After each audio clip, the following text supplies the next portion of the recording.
So, a very good morning to all of you, and thanks to Business World, especially Priya Saraf, who is always instrumental in bringing me here. She's after me day and night that I must come. So, thank you, Priya, for ensuring that I am here. I am Secretary General with Association of Indian Universities. For those who do not know Association of Indian Universities, this is the biggest university association in the world. We have more than 1,000 universities as our members, and we are into academics, research, sports, culture, internationalization. Because we believe in the holistic development of the students, therefore, we do something like 200 sporting events. So many of your university students must be participating. We have around 15 cultural events every year, starting from zonal, national till international level. We do a lot of internationalization. So those of you who are interested in internationalization, do become a member of our network called Indian Network for Internationalization of Higher Education. This is the only Indian network which is working in the field of internationalization, INIHE. The membership is absolutely free. Anybody, whether it is an institution or an individual, teacher, student, anybody can become a member and take the benefit of INHE. We call it Indian Network for Internationalization of Higher Education. So, and this year we are celebrating our centenary year. We are 100 years old this year. And so this is it. And then and again, another statement that in these 100 years, I am the second woman secretary general. So 100 years, and the earlier one was also sent back earlier only before she finished her term, maybe in a 2 or 2.5 years. And this is my 6th year running, so I consider it as an achievement for me. Coming to higher education, we were talking about future of education. He was talking about, in one word, what is the future of higher education, and many good answers came out. Innovation, it was learning, relearning. Relearning is very, very important. But my opinion, in one word, if you want to know what is future of education, I will say it is uncertain. I mean, the technology is changing things so fast. We are really uncertain. The way the curriculum is being changed, sometimes we used to say that we have to prepare the students for the future. Right now, future is not known how to prepare the students for the future. So it is so uncertain how things will happen in future. We really don't know. We have a national education policy which is very, very student centric. A lot of flexibility, autonomy, and freedom has been given to the students. We have schemes like, say, multiple entry, multiple exit. We have multidisciplinarity. We have the most innovative scheme called ABC. Do you know about ABC? But do you know what it is? Because this is the most innovative but the most misunderstood scheme of the national education policy. So if the universities are here, my urge would be implement NEP in letter and spirit, and for that implement ABC in letter and spirit. So in a layman's language, what is ABC? It is the Academic Bank of Credit. And what do you mean by Academic Bank of Credit? Like we have a bank, commercial bank, in which you deposit money. This is also a bank for the students, in which instead of money we deposit credits. And how do you earn credits? You can do courses from different universities. Every course has a credit assigned to it. Some courses are 3 credit, 4 credit, 5 credit. Credit, as per Indian definition, is 1 credit means if a course involves 15 hours of classroom teaching and 15 to 30 hours of self-learning, then it is a 1 credit course. So therefore, if it is a course of, say, 45 hours of classroom teaching, it will be a 3 credit course. If it is a 60 hours of classroom teaching, it will be a 4 credit course. So the institution or the board of studies or the teacher decides what will be the number of credits assigned to a course depending upon the breadth of the course and the depth of the course. So in ABC, you keep on doing various courses from different universities. For simplicity, I will say, like, you'll have a passbook, although it is all digital and virtual. You means student will have a passbook, and in that it will be written for every course a student does through the university, that this student this course on this date, these many credits, this was the name of the course, this was the name of the university, and these many credits the student has earned. So he keeps on doing courses, passbook gets filled, and suppose he has earned something like 200 credits in, say, a span of 3 years. So he goes to the university from which he has done, say, 50%. Because, for example, say graduation, he needs 160 credits. He or she needs 160 credits. So he goes to a university from where the student has done 80 credits and says that, okay, these I have done 200 credits, but out of that, those 200, 160 are worth getting a degree in, say, BSc Physics. So he says, give me a degree of BSc Physics because I have done 50% from your university and all the core courses and all the core credits are complete.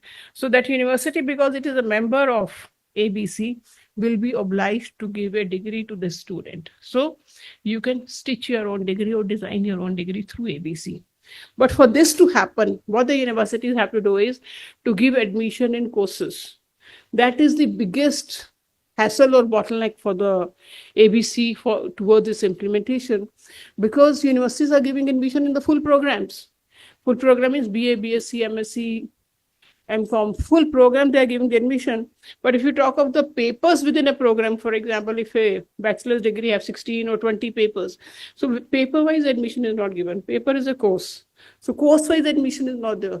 So unless course-wise admission is there, how will the students stitch their own degrees? So when we say that we have implemented ABC, we have really not implemented, because we are not giving course-wise admission. We are only depending upon the students are depositing their credits in their account in the ABC, which is a Government of India bank. But there is no transfer of credits because they are already enrolled in a program. They will be getting a degree whether they put their credits in the bank or not. So there is no actual implementation happening. On papers, it may seem like, okay, 20 crore credits are added or 80 crore credits are added, but it doesn't mean anything unless you transfer the credits. Therefore, ABC is something which universities, if they are here, you should ensure that at least you should be the first university to start giving admission in courses so that the ABC can be implemented in letter and spirit. Now, the second uncertainty which is coming up is AI. So AI is totally changing the landscape of higher education.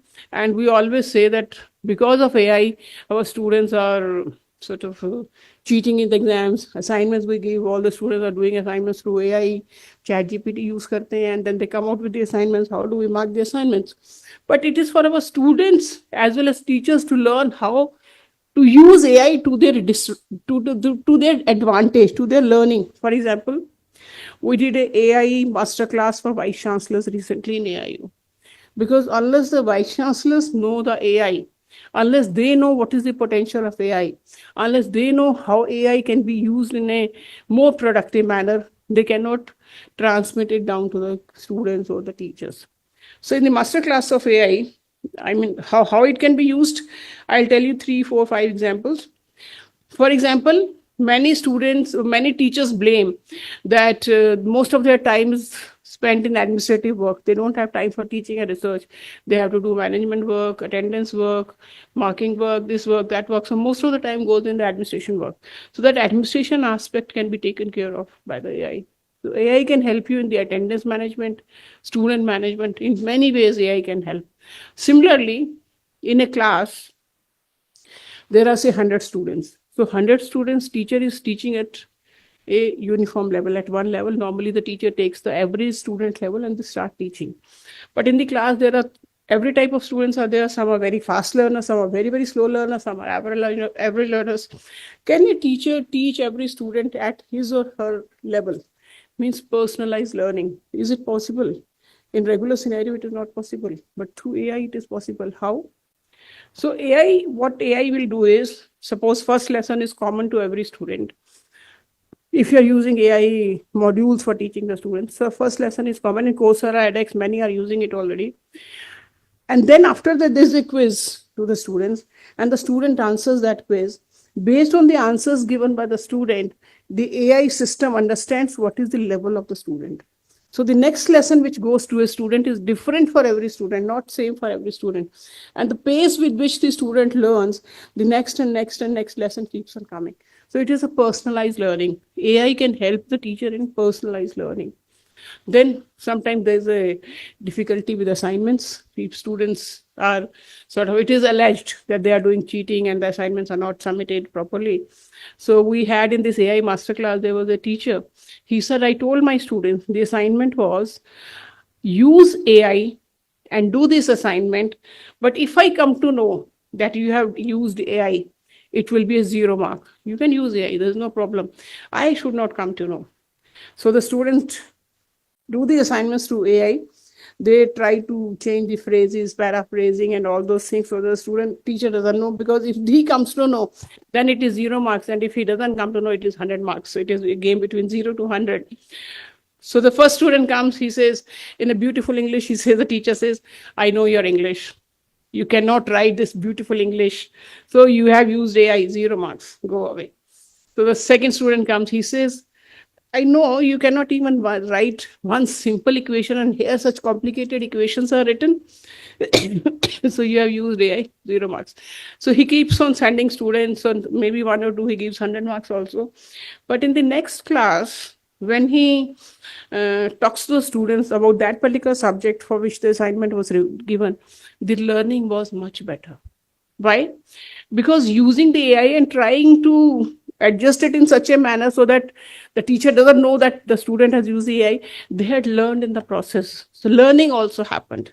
So he says learning also happened. I told them to use AI. They used AI. They tried to paraphrase it, but in the process, learning happened. So if the teacher is clever, they can make the assignments in such a manner that even after using the AI, the learning is better. So that is one clever way. There can be many more ways. Then making a question paper.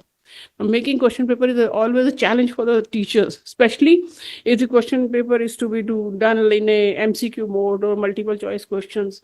So AI, if you give the curriculum to the AI can generate a multiple choice question paper for you. You can use the question paper, or maybe you can modify the question paper based on your needs, and then transmit again, give the paper to the students. So your work is made easier. The AI can do automated grading of the students. So automatic grading of the students can be done. AI can do examination work, post-examination work, pre-examination work. It can do a lot of teaching learning. For research, it is used in a number of ways. If you want to make your presentations, it is so easy. Like and then in AI also, there are different tools for different things. For example, if you want general data, ChatGPT is good. If you want to make slides, maybe Gamma is good. If you want to do some deep research, then there's a deep research option in ChatGPT. If you want to do coding, maybe DeepSeek is very good. So there are different AI tools which are available for doing different methods, and many of them are free. And many of them are free in the sense, okay, you will get 5 slides free of cost. If you want a larger number of slides, you have to pay to Gamma. So I myself tried Gamma, and then in that masterclass, we also had a masterclass for our staff. So if you want, you can also have a masterclass for your teachers and teach them how to use AI. You can have masterclass for your students. You can have masterclass for your staff. So we did a masterclass for our staff also. So then the AI teacher was telling me that straight away, if you tell Gamma to prepare the slides, it will not prepare. So you have to at times use multiple tools also. For example, go to ChatGPT, ask what could be the possible points, what could be possible slides, then take those slides to Gamma and then make beautiful slides. So there are many ways of using AI, but AI can be used to your advantage. Now agentic AI is coming, which is very important. But the downside of AI is when you give an AI command, we feel okay, somebody is using AI or the system is using AI and they are giving us the answer. But the type of energy which is used in AI, that is tremendous. That's why it said that the next fight will be for electricity, energy, because the amount of energy, even a single statement, and then how to write a prompt. That is the most important thing.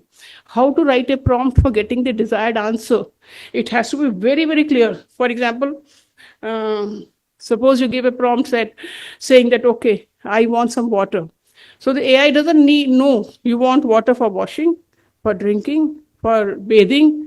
For what do you want water? So you have to say, I want water for drinking in a glass, in a cup, hot water, cold water, lukewarm water. It has to be very specific. AI doesn't know. So they call it prompt engineering. That how to give a prompt, that itself is very important. But then they also said, don't use please and thank you. Because when you use please and thank you in an AI prompt, it processes that word please and thank you also, and a lot of energy is wasted in that also. So there is no need to use please and thank you in AI. There is no need to say, it says when AI gives a very good answer, you say thank you very much. So that thank you very much is also processed and a lot of energy is used. AI doesn't need any thank you. AI doesn't need any please. So just give the smallest type of prompt, but the most efficient prompt. Smallest but very, very efficient. All the information which you want from the AI, that should be there in the prompt. So a lot will happen in the higher education, especially say when you talk of coding. Small, similar or simple type of coding is done by the AI. That's why many of our students are not able to find jobs, because simple type of coding is done by the AI itself. But if it is a complicated coding in which a personal touch is required, then AI is required. So obviously when she was talking about unlearning and relearning, this is very, very important, because what we study here, what we teach today, becomes obsolete within a gap of say 1 year or so. There was a lecture in our one of the conferences. It says half-life of knowledge means the period in which half of the knowledge becomes redundant. Earlier it was 15 months, and in January there was a research that half-life of knowledge has reduced to 5 months. So half of the knowledge becomes redundant in 5 months. So that's why they say, if you want to take AI subscription for any AI tool, don't take an yearly subscription. Take a monthly subscription, because within 2 months, 3 months, the tools will change. So yearly subscription will go waste. So take monthly subscriptions, and things are really changing. So if the half-life of knowledge is 5 months, you have to change the syllabi every 3 months. So how many universities or how many maybe teachers are doing it? No one. Now, 1 year is also considered as a very quick change in syllabus. But by the time the student comes out after studying the syllabus which we have taught, he is already obsolete. He has to do a lot of learning, relearning, and fortunately there are a lot of now say online OER, we call open education resources available, MOOCs courses available, edX available, SWAYAM is there, which is the India MOOCs platform. So many platforms are there, but the student has to continuously keep on learning. They cannot think that I have done my graduation or post-graduation or PhD, my learning stops here. Learning never stops. And in this scenario, learning will never stop. But for the teachers, of course, we have to do a lot of capacity building for the teachers, because when we say that in our universities, in the NEP also it was mentioned, in our universities, we use a lecture method of teaching. The teacher teaches in the class, and then the student goes back at home and then tries to understand, analyze, rationalize. But in foreign countries, what happens? The lecture notes, videos, audios are given in advance. So student studies at home, and in the class, what happens? Discussion, group discussion, analysis, problem solving, rationalization, understanding, reasoning, all this happens in the class. So the understanding is better. This is called as flipped classroom model, because we are flipping the way we learn. So the national education policy has said that, okay, we should follow the flipped classroom model. The students should be given the reading material or the videos in advance, and in the class only discussion should happen. But have we done the capacity building of our teachers to prepare that type of a video or engaging video for the students? Have we done the capacity building to even curate? Means they have to, there is so much of material available on the net. So can they pinpoint, okay, this is the link for this particular material, read it and come back?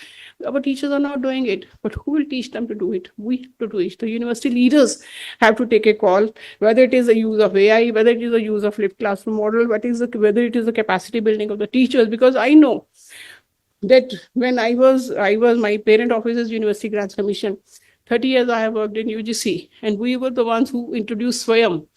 So in SWAYAM, we used to tell the teachers that you have to prepare video lectures, because on SWAYAM, it is an online platform. It's a MOOCs course, structured online courses. So even the best teachers, they used to fumble in front of the camera. They used to say, when we teach a class, we understand कि बच्चों को समझ में आ रहा है कि नहीं. Even if the student don't speak, we see their body language, उनकी आंखों को देख के, उनकी body को देख के, उनके चेहरे के expressions को देख के, we come to know whether the student is understanding or not, and then we go further. Camera doesn't speak. Camera का तो कोई इमोशंस नहीं दिखता, तो हमें पता ही नहीं चलता कुछ समझ में आ रहा है कि नहीं आ रहा. So we just cannot teach a camera. So for the best teachers also, we had to arrange special classes on how to prepare videos, how to prepare engaging videos. Just standing in front of the camera speaking will not engage the students. How to prepare animations, how to engage the students, how to make it activity based, how to make it project based. All that is required and all that has to be taught. We cannot imagine that our teachers will learn it on their own and they will come back. No, it will not happen. We have to teach them. So the capacity building of teachers is very, very important. So, thank you very much. So at AIU, we have taken it up as a mandate for ourselves, and we have opened something like 40, we call them AADCs, Academic and Administrative Development Centers, where we are teaching the teachers as well as the administrators on how to use technology for teaching, learning, research, and governance. 40 are already there. 40 more this year we are opening. If any of your university wants to open a ADC, come to us. We are giving a small amount of money from AIU, but eventually it becomes a self-sustaining center. But in the last year, we have taught about 50,000 teachers on how to use the technology for teaching learning, how to use the AI for teaching learning, how to use AI for research, because now the research is done in a different way. The way we used the literature survey and all we used to do earlier, that is now different. So how AI has to be done, we have to do the capacity building. We have opened AADCs. If you want, you can join courses in AADC. If you want, you can open an AADC of your own. We are there to help you, because AIU works like somebody asked me what is the difference between UGC and AIU. I say UGC is like a father, regulating, discipline, this. AIU is like a mother, hand holding. Whenever you find any difficulty, come to us, we'll help you. They tell you what to do, we tell you how to do. So that is the difference. So this is the way we are working, and we want that future of education has to be bright, and it will be bright only when we do the capacity building, not only of our teachers, but also of our vice chancellors, of our students. So it is very, very important that we do the capacity building, and then the future of education will not be uncertain, it will be bright. So thank you very much. Thank you for inviting me here. Thank you very much. Thank you.